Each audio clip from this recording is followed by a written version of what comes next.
இன்று மே 22, 1772 இன்று ராஜாராம் மோகன் ராய் பிறந்தார். 1892 டியூபில் அடைக்கப்பட்ட பற்பசையை நாம் அன்றாடம் பயன்படுத்துகிறோம்.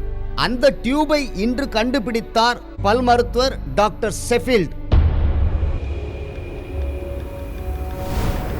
1972 புதிய அரசியல் சட்டத்தை ஏற்றுக்கொண்டு ஸ்ரீலங்கா குடியரசு என தனது பெயரை மாற்றிக்கொண்டது சிலோன்.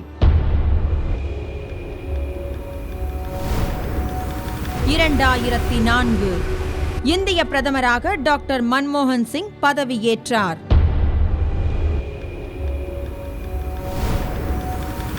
2009 காங்கிரஸ் கூட்டணி வெற்றி பெற்று மீண்டும் பிரதமராக மன்மோகன் சிங் பதவியேற்றார்.